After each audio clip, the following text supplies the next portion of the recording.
sahbihi wa walah wala haula wala quwwata illa billah.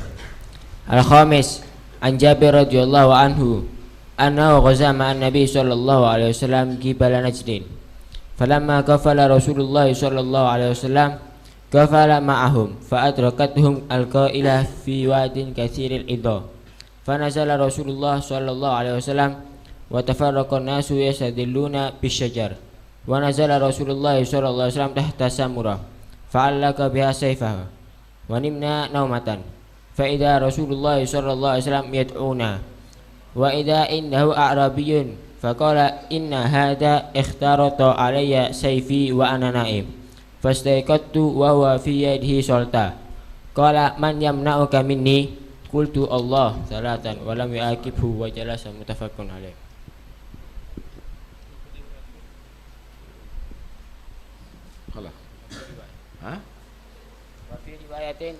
كمل قال جابر كنا مع رسول الله صلى الله عليه وسلم بذات الرقاء فإذا أتينا على شجرة ذليلة تركناها لرسول الله صلى الله عليه وسلم فجاء رجل من المشركين وسيف رسول صلى الله عليه وسلم معلق بالشجرة فاخترطه فقال تخافني قال لا قال فمن يمنعك مني قال الله. كمل. وفي رواية أبي بكر الإسماعيلي في صحيحه قال من يمنعك مني قال الله قال فسقط السيف من يده فأخذ رسول الله صلى الله عليه وسلم السيف فقال من يمنعك مني فقال كن خير آخذ فقال تشهد أن لا إله إلا الله وإني رسول الله قال لا ولكني أعاهدك أن لا أقاتلك ولا أكون مع قوم يقاتلونك فخلى سبيله فأتى أصحابه فقال جئتكم من عند خير الناس. اللهم صل عليه. قالوا قفل أي رجع والعطاء الشجرة الذي له شوك والسمرة بفتح السين وضم الميم الشجرة من الطلح وهي الإدام من الشجرة العضاء واختارت السيف أي سله وهو في يده سلطان أي مسلولا وهو بفتح الصاد وضمها.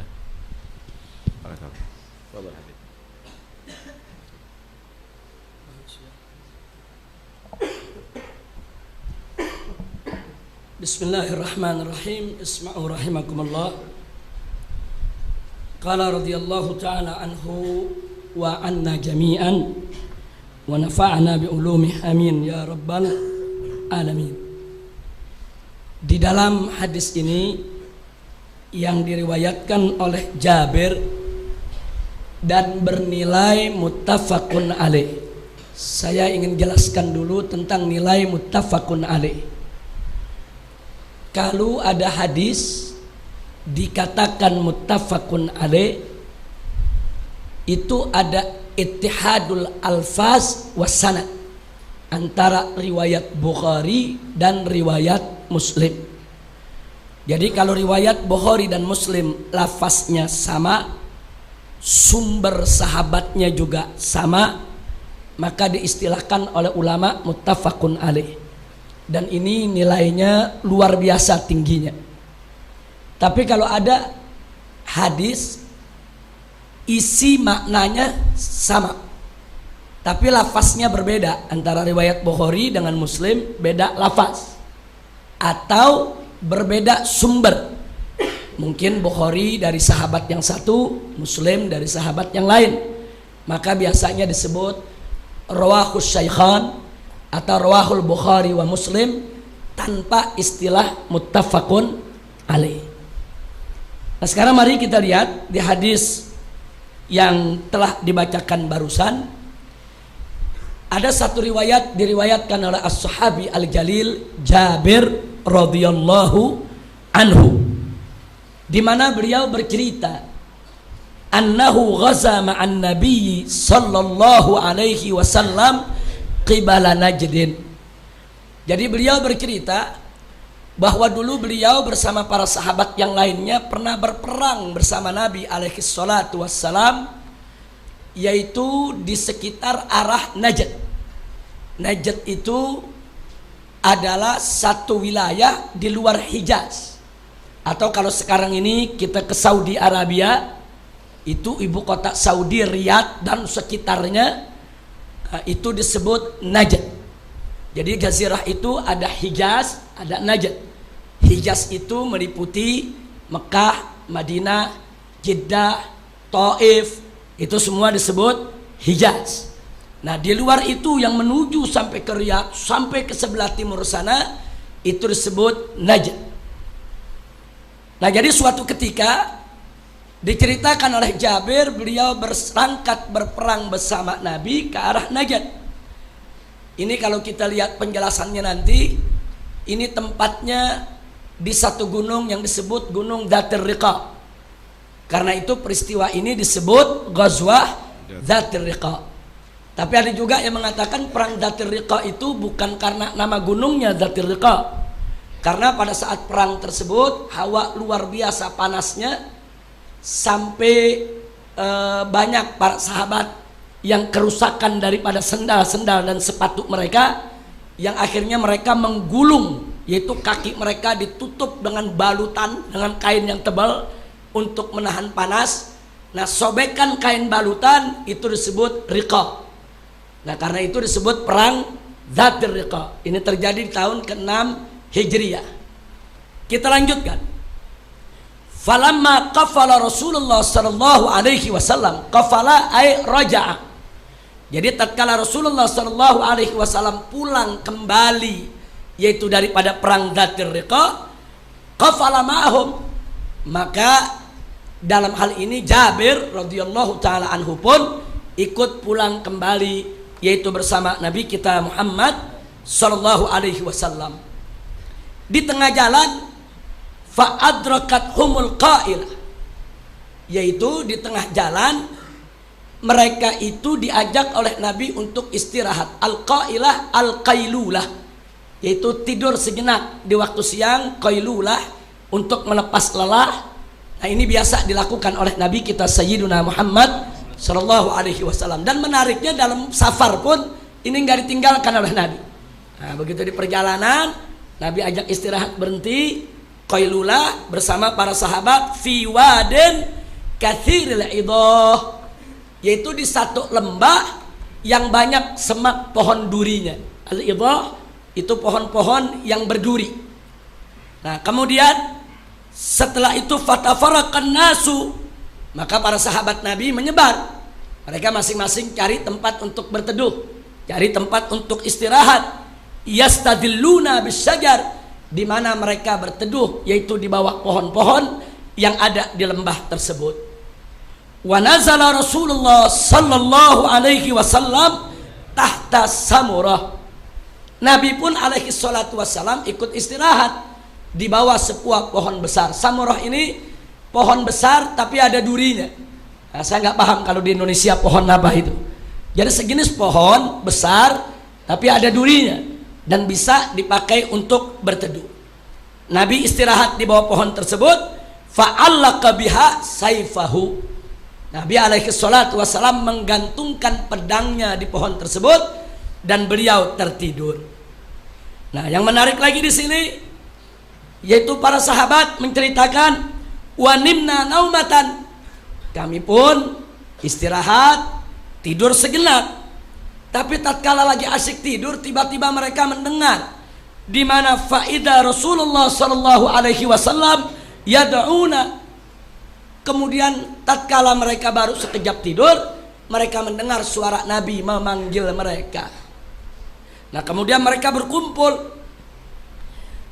Mereka datang kepada Nabi yang memanggil mereka.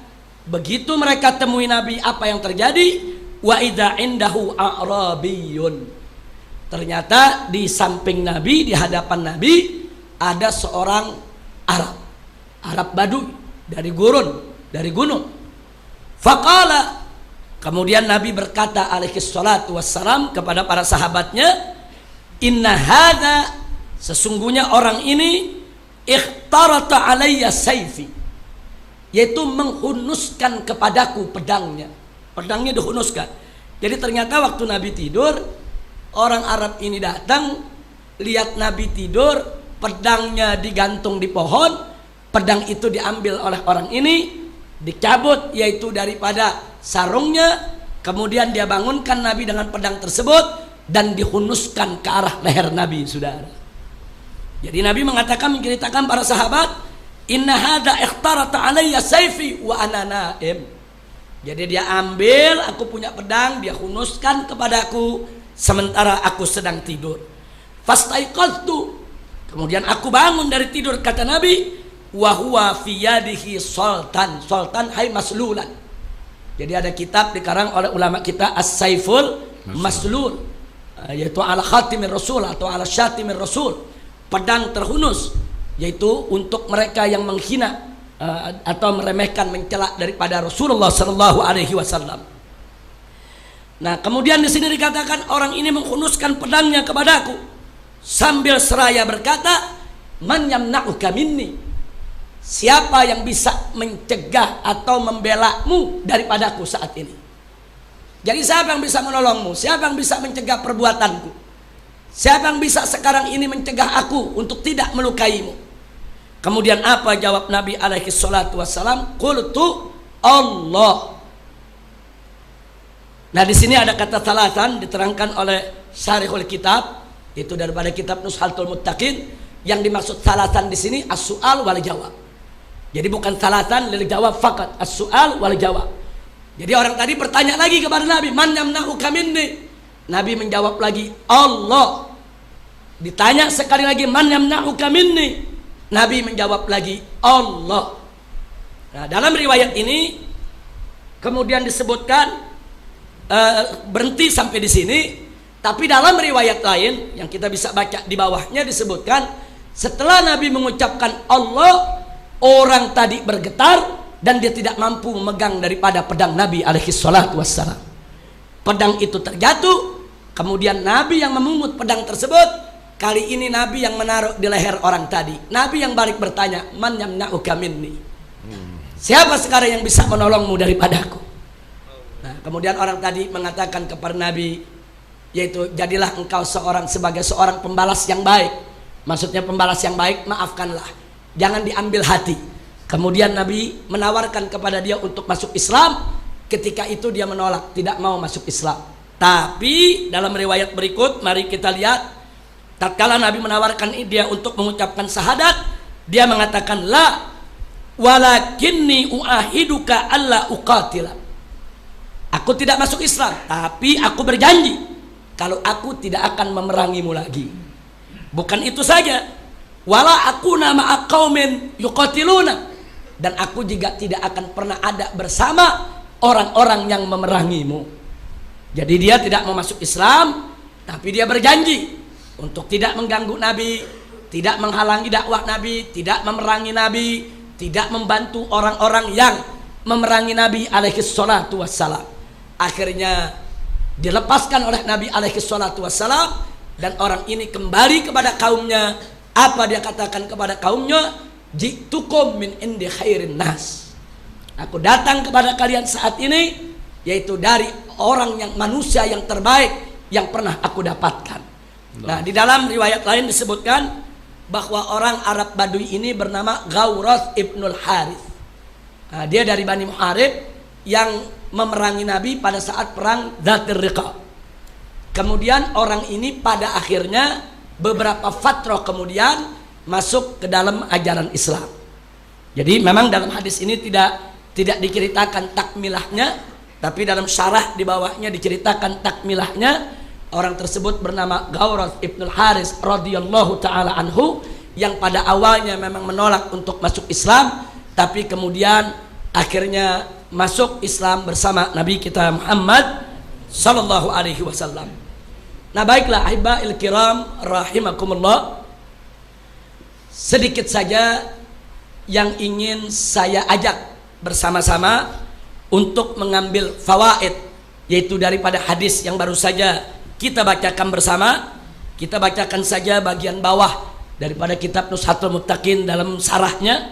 Ini ada hal yang menarik, yaitu di mana syarahnya mengatakan bahwa pelajaran yang bisa kita ambil daripada hadis ini, pertama adalah tentang syaja'atun Nabi sallallahu alaihi wasallam, keberanian Nabi wa thabati qalbih amamal makhatir. Jadi keberanian Nabi dan sikap tegarnya di saat yang sangat berbahaya. Ini pedang sudah dihunuskan di leher Nabi. Ancaman dibunuh bukan sekedar ancaman, pembunuhan sudah ada depan mata.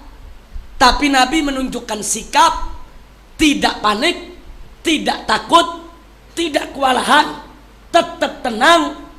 Ini luar biasa. Ini menunjukkan keberanian yang luar biasa.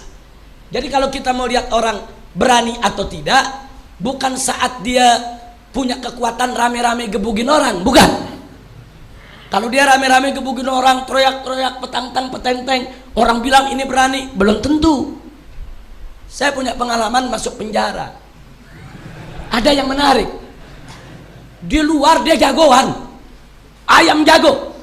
Begitu masuk penjara kan banyak ayam jago, jadi ayam sayur dia. Ini terjadi, saudara.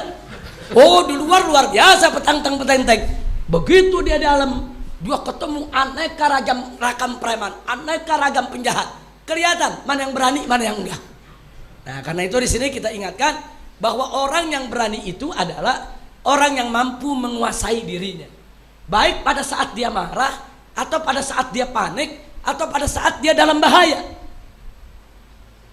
Orang yang tidak punya keberanian, begitu pedang ada di lehernya, dia akan gemeter.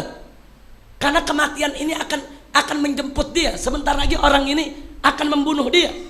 Tapi begitu dia tenang, begitu dia tidak gemetar, begitu dia tidak panik, bahkan dia mampu menjawab. Nabi ditanya, siapa yang bisa menolongmu? Allah.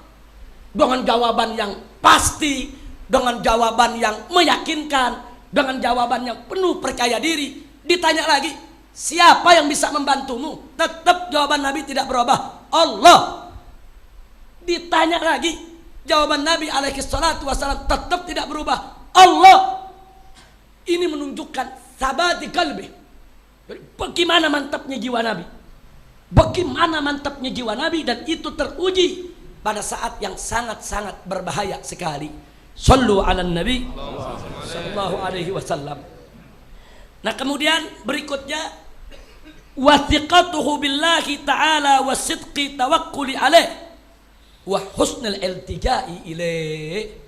Jawaban Nabi tadi alaihi salatu wassalam juga menunjukkan bagaimana tingginya keyakinan Nabi kepada pertolongan Allah, dan bagaimana tingginya tawakal Nabi di dalam menyerahkan nasibnya kepada Allah, dan bagaimana tingginya upaya Nabi untuk memohon perlindungan Allah.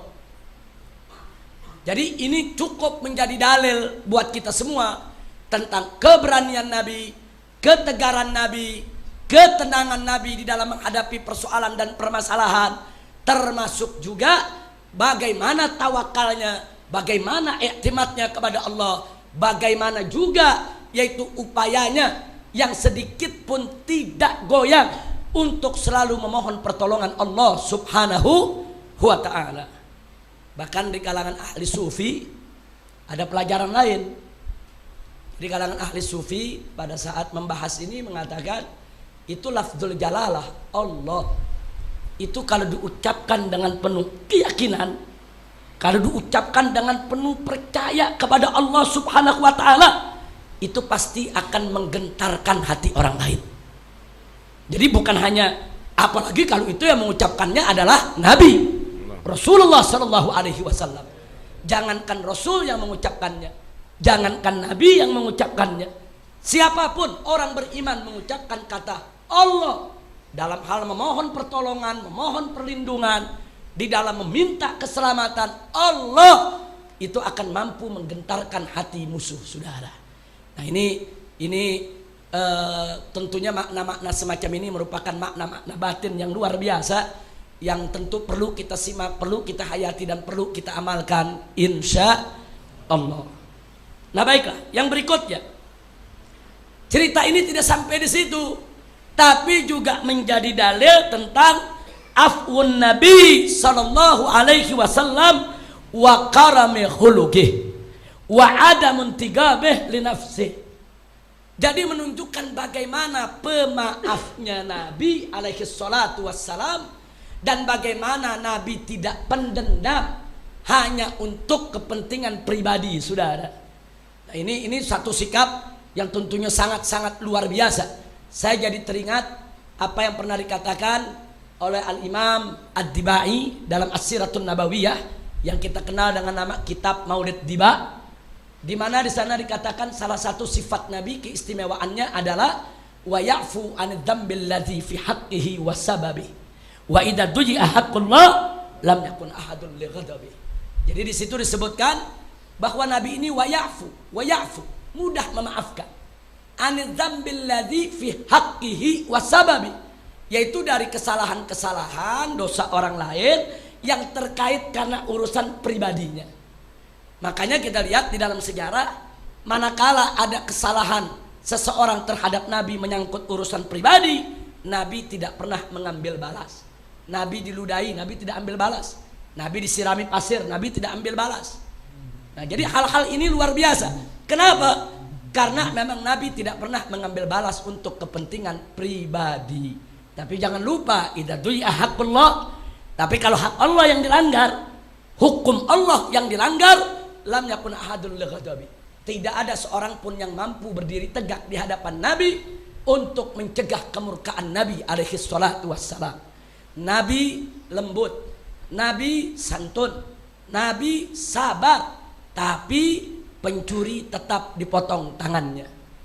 Nabi santun, Nabi ramah, Nabi sabar, tapi zani muhson tetap dirajam sampai mati. Nabi sabar, Nabi santun, Nabi lembut, tapi Masjid Dirar yang disalahgunakan oleh orang-orang munafik untuk tafrik bainal mukminin diperintahkan oleh Nabi untuk dirubuhkan dan dibakar. Jadi kalau untuk urusan kepentingan agama, Nabi tegak berdiri untuk menegur itu. Tapi kalau urusan pribadi, Nabi alaihi salatu wassalam tidak pernah ambil peduli, bahkan beliau begitu mudah untuk memaafkan. Nah, karena itu di sini mungkin sekedar catatan, saya ingin tambahkan, memang dalam mengkaji sejarah kita mesti komprehensif. Ada riwayat menunjukkan Nabi dihina, Nabi diam. Tapi ada riwayat lain menunjukkan Nabi mengatakan para sahabatnya bahwa ada seseorang yu'dhihi, seseorang menyakitinya. Kemudian Nabi bertanya kepada sahabat, siapa yang bisa menyelesaikannya? Sahabat angkat tangan, Nabi izinkan berangkat, orang tersebut dibunuh, saudara. Nah, ini terjadi terhadap beberapa tokoh Yahudi, baik yang laki maupun yang perempuan. Dan ini riwayatnya semua yaitu maktubah, marwiyah fi kutubil hadis ahli sunnah wal jamaah, dan nilainya sahihah. Nah, sekarang bagaimana untuk kita mengkomparasikan atau menghubungkan satu hadis dengan yang lain nih? Jangan sampai sebagian hadis kita ambil, sebagian hadis kita tinggalkan. Nah, maka itu ada satu uraian yang cukup menarik, yaitu disampaikan oleh para ulama kita bahwa Nabi alaihi salatu wassalam tatkala dihina, disakiti, tidak membalas, bisa dikarenakan beberapa sebab. Satu, karena memang itu urusan pribadi yang beliau tidak mau bawa masuk ke urusan agama. Urusan pribadi beliau mudah memaafkan. Atau yang kedua, karena fiqhud dakwah, karena adanya kepentingan untuk memahami dakwah. Seperti yang Nabi lakukan tatkala malaikat datang ingin menghancurkan kota Taif. Waktu ahlinya menghina Nabi, menganiaya Nabi, mengusir Nabi. Tapi Nabi mengatakan kepada sang malaikat tadi, la bal arju an yakhruja min aslabihim man yu'minu billahi wa rasulih. Jangan kau hancurkan mereka. Bahkan aku berharap di suatu hari nanti akan lahir keluar dari keturunan mereka orang-orang yang beriman kepada Allah dan Rasulnya. Artinya di sini ada fiqh dakwah yang diinginkan oleh Nabi. Tapi kan mereka udah menghina Nabi, mereka udah mencerca Nabi, bahkan menganiaya Nabi. Jangan lupa, yaitu di mana di antara doa Nabi juga yang sering beliau bacakan, Allahumma hdi qaumi fa innahum la ya'lamun. Ya Allah berikan petunjuk kepada kaumku karena mereka nggak tahu apa-apa. Nah ini yang saya maksudkan tadi fiqhud dakwah. Nah termasuk fiqhud dakwah juga untuk mengukur kekuatan diri.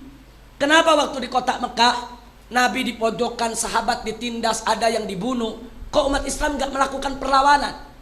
Kok Nabi tidak angkat pedang untuk perang?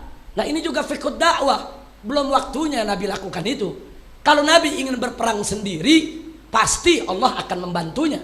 Kalau Nabi ingin angkat pedang sendiri, pasti Allah akan mengerahkan malaikatnya untuk menolongnya, memerangi orang-orang kafir Quraisy. Tapi Nabi tidak lakukan itu, karena Nabi tidak memikirkan kepentingan pribadi sendiri, tapi Nabi juga memikirkan umatnya. Karena itu di dalam banyak hal Nabi tidak sedikit-sedikit mengandalkan mukjizat, sedikit-sedikit mengandalkan mukjizat, tidak. Tapi Nabi ajarkan kepada umatnya tentang sabab musabab.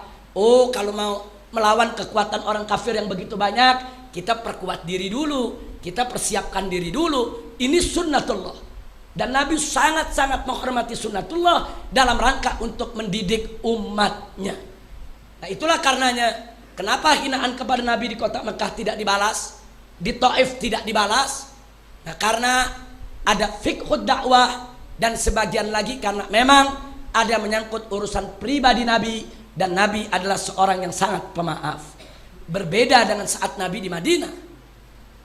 Ada pengemis buta di pasar, setiap hari Nabi berderma bersedekah, saudara, kepada orang tadi. Tapi tiap hari juga orang tadi mencaci maki Nabi. Nah, ini menarik, tiap hari dicaci maki Nabi, tiap hari Nabi sedekah. Kenapa kok nggak dibunuh? Ini menghina Nabi. Itu tadi, Nabi anggap ini orang nggak tahu apa-apa, ini hanya urusan dakwah, ataupun Nabi menganggap ini urusan pribadi, jangan dibawa kepada urusan agama, sehingga Nabi tidak mengambil balas. Tapi ada sejumlah orang Yahudi yang menghina Nabi. Nabi utus sahabatnya untuk membunuh mereka, sudah. Loh kenapa? Karena orang-orang tadi menghina Nabi secara sistematis, secara struktural, bukan urusan pribadi. Dia datang dari rumah ke rumah, dia datang dari kampung ke kampung, dia datang dari majlis ke majlis, mencaci maki Nabi, menghina Nabi, sehingga Nabi melihat ini bukan urusan pribadi, ini urusan agama. Nabi sebagai seorang Rasul, Nabi sebagai utusan Allah, tentu bagian daripada urusan agama. Begitu bagian dari urusan agama ini mau dirobohkan oleh seseorang, Nabi tidak akan pernah diam, saudara. Makanya Nabi utus sahabatnya untuk membunuh yang bersangkutan. Nah karena itu, jadi jangan kita tolak juga riwayat yang Nabi mengutus orang untuk membunuh orang yang menghina Nabi. Makanya kenapa? Yaitu Al-Imam As-Subki mengarang kitab As-Saiful Maslul, yaitu alaman sabar Rasul, yaitu pedang terhunus bagi orang-orang yang mencaci maki Nabi, yang menghina Nabi. Di kitab tersebut dirincikan belasan hadis di mana Nabi alaihi salatu wassalam memerintahkan sahabat untuk membunuh para penghina Nabi Muhammad sallallahu alaihi wasallam. Nah, oleh karenanya ketika Sayyidina Khalid bin Walid radhiyallahu taala anhu berdialog dengan Malik bin Nuwairah. Malik bin Nuwairah ini salah satu pimpinan kelompok yang tidak mau membayar zakat, menganggap syariat zakat sudah batal dengan wafatnya Nabi. Kemudian diperangi oleh Sayyidina Abu Bakar Siddiq radhiyallahu taala anhu. Dan Sayyidina Abu Bakar mengirim Sayyidina Khalid bin Walid radhiyallahu taala anhu. Begitu terjadi dialog, Khalid menyampaikan kepada Malik, "Ya Malik," karena Khalid kenal orang ini. Dikatakan, "Ya Malik, zakat itu kewajiban dari Allah dan telah disampaikan kepada kita oleh Nabi Muhammad sallallahu alaihi wasallam." Lalu apa kata Malik? "Muhammad sahibuk." Jadi kalau orang Jawa bilang Muhammad koncomu, begitu jawabnya. Muhammad sahibuk, Muhammad temen ente. Dengar jawaban itu, Khalid bin Walid marah besar, langsung berdiri, dia cabut pedangnya. Khalid mengatakan, "Kurang ajar, wailat, celaka kau sebut nama Nabi dengan kehinaan, dia tebas batang leher, dibunuh. Nah, beberapa sahabat yang melihat kejadian tersebut protes, tidak suka lihat sikap Khalid yang dianggap berlebihan. Laporlah mereka kepada Sayyidina Abu Bakar Siddiq, Khalifatul Rasulullah sallallahu alaihi wasallam. Kemudian Sayyidina Abu Bakar Siddiq mengorek apa latar belakang ceritanya, diceritain. Ini Khalid bin Walid ngajak dialog dengan Malik, nah, kemudian tidak sabar. Kenapa tidak sabar, kok bisa dibunuh, ada apa? Diceritakan, iya, waktu Malik dikasih tahu bahwa zakat itu perintah Allah, diajarkan oleh Nabi Muhammad. Malik menjawab, Muhammad sahibu, Muhammad teman anda. Khalid tersinggung, dianggap itu menghina Nabi, dibunuh. Lalu apa jawab Sayyidina Abu Bakar Siddiq radhiyallahu ta'ala anhu? Kata Sayyidina Abu Bakar Siddiq, andai kata aku yang mendengar kalimat itu, niscaya aku yang tebas batang lehernya. Subhanallah. Nah, yang ingin saya sampaikan, menghina Nabi di depan Nabi bisa pribadi, bisa agama. Menghina Nabi, penghinaan terhadap Nabi di hadapan Nabi, Nabi masih hidup. Nabi alaihi salatu wassalam hayyun bainan nas, Nabi hidup. Ada orang menghina Nabi di depan Nabi, maka bisa urusan pribadi, bisa urusan agama. Kalau urusan pribadi dimaafkan oleh Nabi. Kalau urusan agama, Nabi menegakkan hukum bagi penghina Nabi. Itu satu. Yang kedua, menghina Nabi di depan sahabat Nabi, bukan depan Nabi. Baik tatkala Nabi masih hidup maupun setelah wafatnya Nabi. Yang terjadi, saudara, bahwa beberapa riwayat sahihah dalam hadis menceritakan betapa sejumlah sahabat Nabi membunuh orang yang menghina Nabi saat Nabi masih hidup, dan Nabi tidak menghukum mereka. Jadi ada satu sahabat Nabi yang tunanetra, buta mata, saudara, punya perempuan di rumah yang melayani dia. Tiap hari kerjaannya mencaci maki Nabi. Dia sabar, dia nasihati, dia kasih peringatan. Tapi perempuan ini nggak berubah. Terus setiap hari seperti itu. Sudah berbulan-bulan. Akhirnya sahabat Nabi yang buta ini suatu malam setelah ikut majelis dengan Nabi, ba'da sholat isya, duduk sebentar bersama Nabi, pulang ke rumah. Sampai di rumah istri perempuannya ini lagi caci maki Nabi. Dikasih peringatan, nggak mau, diancam, nggak ngerti. Akhirnya begitu dirasakan perempuan tadi sudah dekat dengan dia dan dia punya pedang kecil, akhirnya perempuan itu ditusuk dan dibunuh. Geger kota Madinah. Ada seorang sahabat Nabi yang buta membunuh perempuannya yang melayani dia selama ini, yang masakin dia, yang siapin pakaiannya, yang melayani segala keperluannya. Akhirnya begitu besok sholat subuh, dikumpulkan oleh Nabi semua sahabat bersama orang ini, ditanya, kenapa kau membunuh? Itu kan perempuan yang selama ini membantumu, meringankan beban tugasmu. Orang ini mengatakan, ya Rasulullah, aku sudah tidak kuat ya Rasulullah. Terus menerus dia mencaci makimu, menghinamu, aku sudah tidak kuat. Aku tidak mampu untuk menahan lagi kemarahanku untuk membelamu ya Rasulullah. Karena itu dia aku bunuh dan aku siap untuk menerima sanksi hukumnya. Nah, lalu apa yang dinyatakan oleh Nabi, saudara? Nabi mengatakan di hadapan sahabat, fa innaha muhdarud dam. Ketahuilah oleh kalian, ishadu, saksikanlah bahwa perempuan yang dibunuh oleh orang ini halal darahnya ditumpahkan. Orang tadi kemudian diminta oleh Nabi kembali ke rumahnya, tidak dihukum oleh Nabi, saudara. Jadi menghina Nabi di depan Nabi bisa pribadi, bisa agama. Kalau pribadi Nabi maafkan, kalau agama Nabi hukum. Menghina Nabi di depan sahabat bukan pribadi.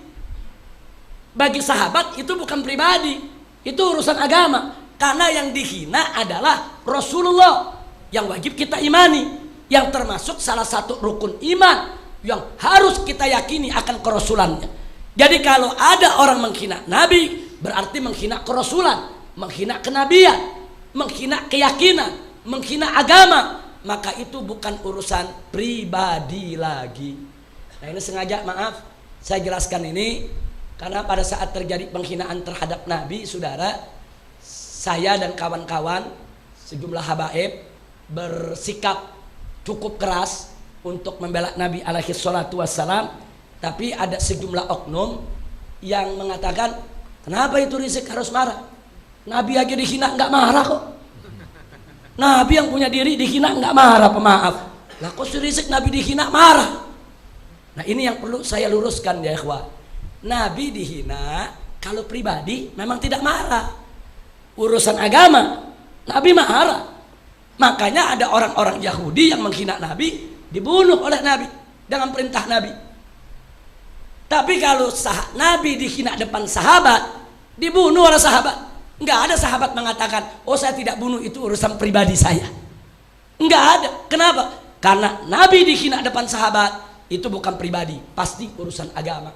Nah maka itu kami melihat kalau Nabi dihina di depan kami di zaman sekarang ini, itu bukan urusan pribadi, itu urusan agama. Tinggal tergantung kita kembalikan yang menghina. Dia menghina karena bodoh atau bagaimana? Kalau dia bodoh ya kita ajarkan. Kalau dia nggak tahu hukum, ya kita beritahu.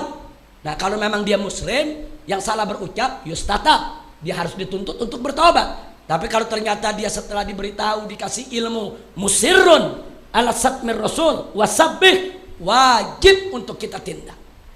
Nah ini karenanya yang ingin saya sampaikan.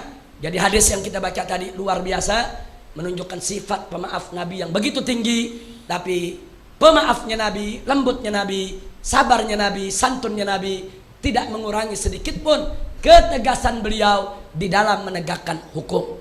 Yang terakhir, sampai Nabi mengatakan dalam satu hadisnya kepada Usamah bin Zaid radhiyallahu taala anhuma, tatkala meminta yaitu dispensasi hukum terhadap kasus seorang perempuan dari Bani Makhzum yang mencuri, yang mau dipotong tangannya. Kemudian sekelompok orang mengirim Usamah untuk melobi Nabi, menanyakan apakah masih ada dispensasi peringanan hukum.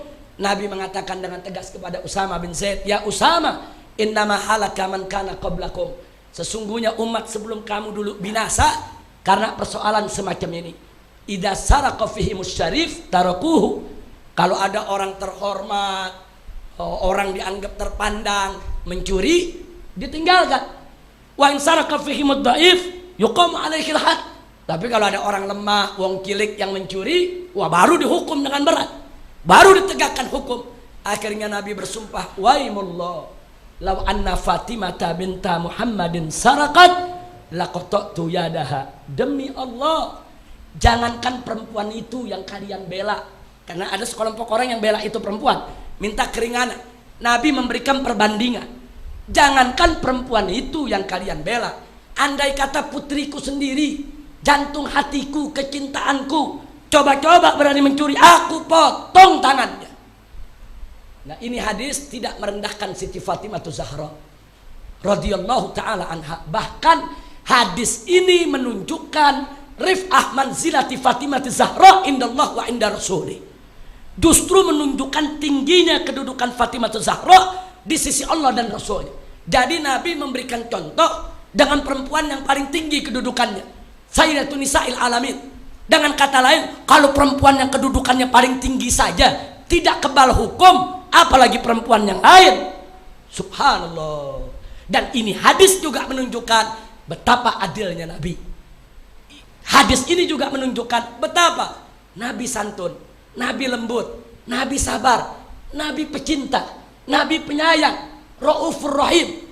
Sampai sifat Allah Ra'fah dan rahmah itu diberikan juga buat Nabi, Raufur Rahim. Nabi seorang yang penuh belas kasih, tapi cintanya Nabi, kasih sayang Nabi, lembut Nabi, sabar Nabi tidak menghalangi beliau untuk tetap tegas di dalam menegakkan hukum Allah subhanahu wa ta'ala.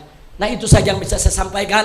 Lau kana sahihan faminallahi subhanahu wa ta'ala, lau kana khata'an faminni wa minasyaitanir rajim. Fanastaghfirullahal azim li wa lakum wa li jami'il muslimin wal muslimat. Wassalamualaikum warahmatullahi wabarakatuh. tadi apa namanya, diterangkan bahwa Nabi Shallallahu Alaihi Wasallam mengambil pedang dan menghunuskan kepada si Arabi tadi itu. Kemudian Nabi Shallallahu Alaihi Wasallam menawarkan masuk Islam, dia tidak mau. Kemudian ambil muahadah, perjanjian tidak akan memerangi dan bergabung dengan orang memerangi Rasulullah Shallallahu Alaihi Wasallam. Sebenarnya bukan berarti sifat yang baik ketika diserang kemudian tidak ada ketegasan. Kalau kita ini diserang kemudian diem diri, itu berarti menjadikan orang-orang yang menyerang semakin brutal nantinya. Kita bisa bayangkan kalau penjajah di Indonesia tadi itu kita diemkan diri, kemudian dia akan semakin jadi brutal. Harus ada perlawanan, cuma perlawanan di sini adalah ketegasan. Jadi perlawanan di sini adalah bukan kebencian tapi ketegasan. Ketika Nabi Shallallahu Alaihi Wasallam menyatakan orang tadi itu sudah pasrah, nggak mampu, dan minta kun khaira akhidin, jadilah orang yang bagus ketika membawa pedang, maka Nabi Shallallahu Alaihi Wasallam memaafkan karena orang ini sudah pasrah, tidak ada perlawanan. Malah Nabi Shallallahu Alaihi Wasallam membiarkan orang tadi itu untuk pulang. Dan dari sikap yang demikian ini akhirnya Nabi bukan hanya diakui oleh kawan, tapi lawan pun juga. Lawan mengakui, Nabi berani. Lawan mengakui, Nabi tegas. Lawan mengakui, Nabi juga pemaaf. Bukan berarti kalau udah dipukul habis kemudian dibiarkan ya khair, kemudian tanpa ada perjanjian, tidak akan mengulang lagi, kemudian tidak patuh, tidak ada rasa takut, tidak bisa. Harus ada jera, ada sifat jera, kemudian harus ada takut, ada muahadah, ada perjanjian, tidak ada mengulangi lagi. Itu adalah adil. Jadi sama-sama dengan katakan man istughdiba falam yaghdab fa huwa himar. Kalau ada orang yang dipancing-pancing, dipukul habis, tetap ada diem. Ini bukan manusia, ini himar, ini keledai ini. Ya, jadi sekali lagi, cuma perlu digarisbawahi Habib Rizik tadi menerangkan tadi itu bukan asal bunuh-bunuh ente ya. Itu harus diukur betul siapa yang berbicara. Ini jangan orang stres yang berbicara. Kemudian dia berbicara atas dasar jahil. Ya tugasnya kamu yang punya ilmu untuk mengajarkan. Tapi kalau dari musuh yang memang sengaja menghina Nabi, maka itu sudah layak. Ente bisa bayangkan Nabi misalnya dicaci maki ada di Denmark seperti begitu, udah layak. Mau diapain? Mau kita anggap apa lagi? Mau kita takwil apa lagi? Nah, jadi jangan asal-asalan. Wah, anak kepingin Khalid jadi Khalid bin Walid, anak tebas dah semuanya. Ini bukan Khalid bin Walid, ini preman juga kalau model begitu. Karena itu harus diukur juga kepada siapa Anda tadi menghadapi tadi itu. Saya kira itu.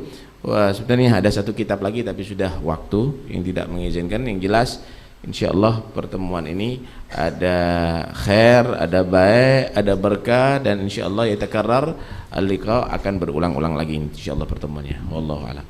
Hadal qasidah khtimiyah.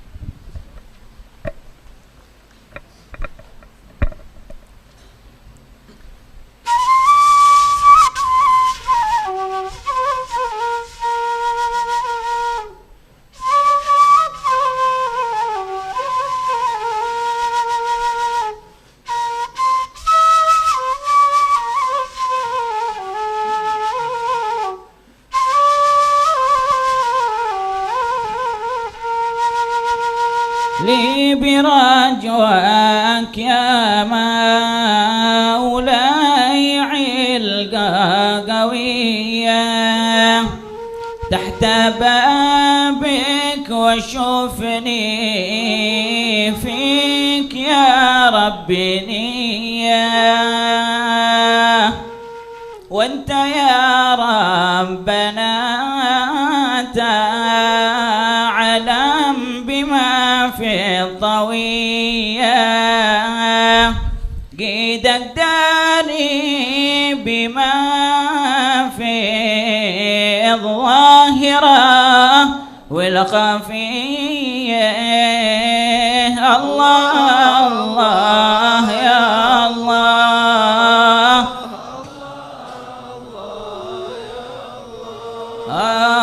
والصلاة على المختار خير البرية.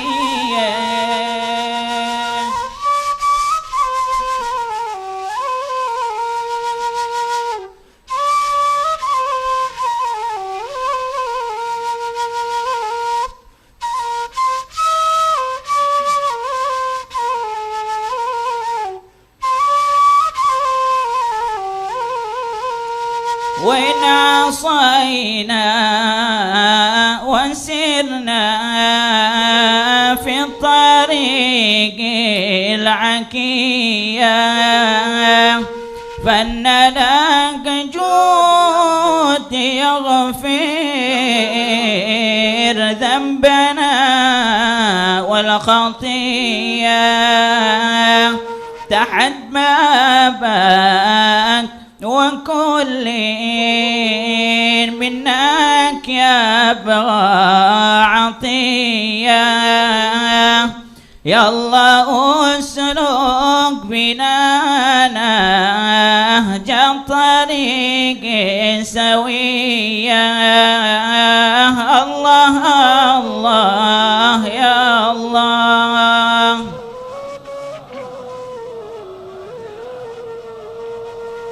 والصلاة على المختار خير البرية.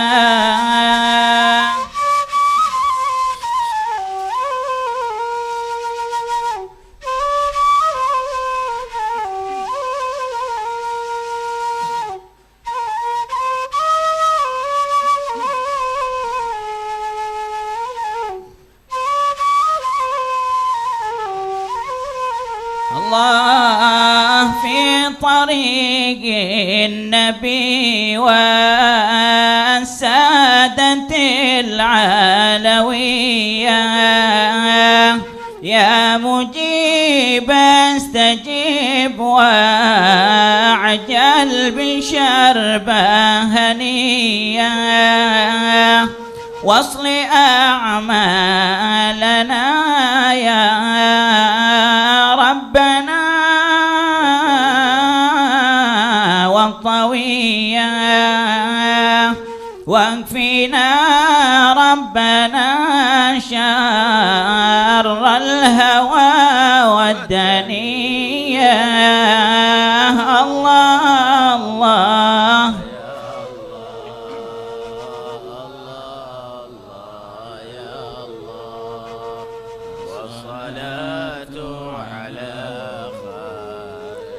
دار خير البرية.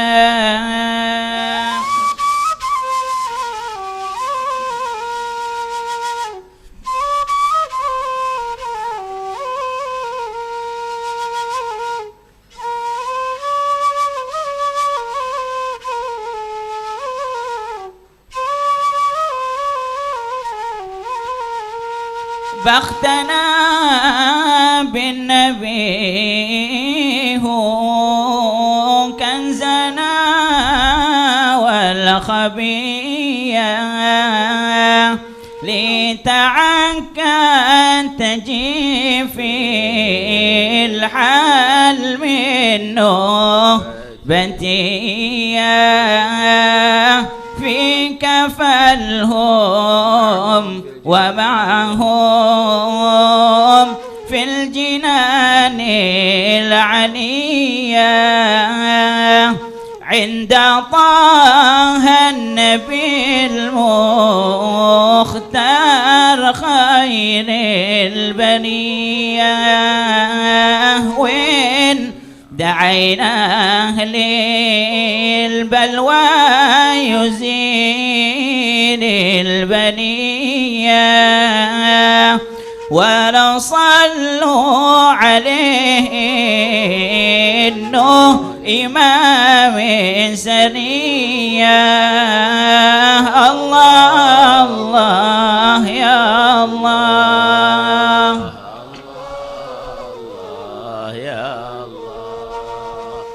والصلاة على المختار خير البرية.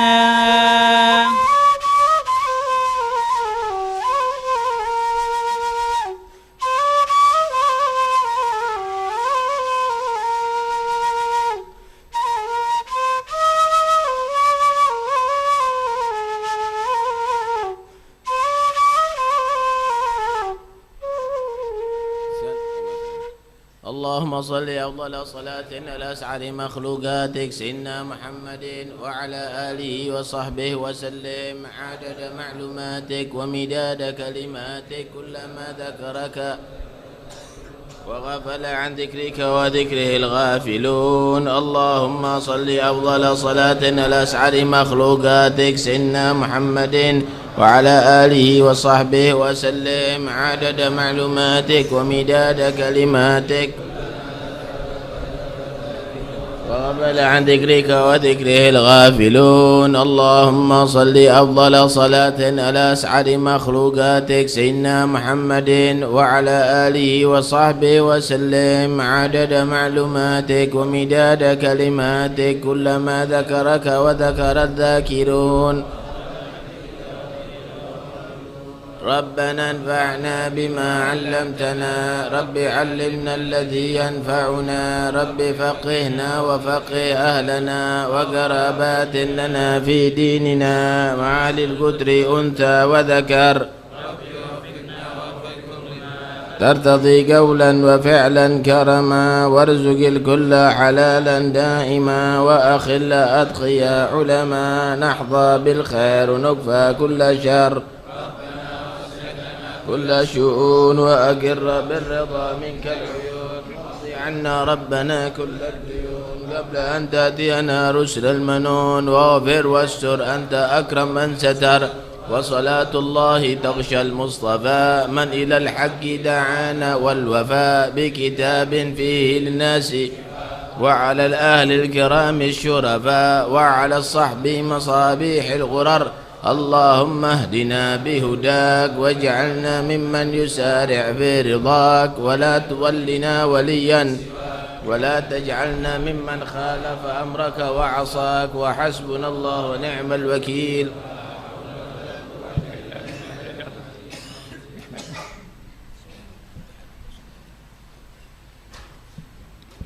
الفاتحة. من القبول والإقبال وصلاح الأحوال، يغفر الذنوب ويستر العيوب ويبلغ كل مطلوب بجنح محبوب، والله يفتح علينا فتح العارفين، يفقهنا في الدين ويعلم تأويل، يهدينا لأساء السفين، وحسن الخاتمة عند الموت بعد طول العمر في طاعة الله في خير ورفع عافية، وأن الله ينور قلوبنا وقوالبنا مع الهدى والتقوى والعفاف والمعدلة في الإسلام بلا محدة ولا امتحان بحق سيدي ولد عدنان، وأن الله يبارك لنا في أولادنا، ثم لا روح مشاهد، ثم لا رسلنا وروح سيدنا رسول الله محمد بن عبد الله جميع آبائي وإخواني من المرسلين، صلوات الله وسلم أبي بكر وعمر وعثمان وعلي وسيدنا وفاطمة وزهر وأخت وعشير الله وسيد الحسن والحسين الحمد لله بين بيت رسول الله وأنصار رسول الله والمهاجرين في سبيل الله، وسيدنا علي بن عبد الله محمد الباكستان جعفر صالح سيدنا علي ورئيس محمد بن نجيب، وسيدنا المهاجر اللهم عيسى وبيت الله بن عاقل محمد علي وبيت الله بصيم بن جرير بن وبيت الله وأصول فهم، وسيدنا علي خالق سيدنا سيدنا محمد صلى الله عليه وسلم سيدنا أعظم من كلمة مطر سما الفقير المقدم محمد بن علي بعلوي، وجميع سادنا أبي علي المقدم الثاني سيدنا عبد الرحمن محمد سكر شكرا وسلم محضور سلطان على سيدنا عبد الله بن فاولى ورسول جميع سيدنا الشيخ خليفه بن سكر سيدنا احمد شام اكبر حمد الاصغر سيدنا عمر محمد بن شيبان سيدنا احمد بن علي بن سيدنا فخر وجود سيدنا بن سالم سيدنا عقيل بن سالم سيدنا حسين بن شيبان سيدنا محمد بن حسن جمال سيدنا محمد بن علي مولى ابو مريم سيدنا احمد محمد حبيب شيب سيدنا عبد الرحمن محمد مولى عائشه سيدنا يوسف بن عبد الحسن حبيب عمر بن عبد الرحمن الطاف والشيخ خليل عبد الله بارز حبيب عبد الله بن علي بن حداد حبيب احمد بن زين حبيب حسن بن حداد حبيب حامد بن عمر عمر بن سكاوي حبيب حسن بن صالح البحر حبيب ابو بكر بن عبد الله الطاش حبيب صالح بن ابراهيم صالح بن عبد الحميد محمد بن حسين حبيبي ادريس بن حبيبي علي بن محمد حبيبي ثم حبيب ابو بكر بن محمد بن سكاوي حبيب الهاشم وشورب ثم المشاهد حبيب علي بن سكاوي حبيب جعفر بن شيخان سكاوي وشورب وفريه ثم لم نقدم اهل واموات هذه البلده ثم لوالدينا والديكم وامواتنا وامواتكم واموات المسلمين عامه ان الله تغشى بركه الله يفتح لنا في العارفين وكنا في الدين ويعلم التاويل يهدينا السبيل وان الله يبارك لنا فيما رزقنا وعلى كل نيه صالحه جامعه الدنيا والاخره نوينا ما نوى شيوخنا بشاشه الفاتحه.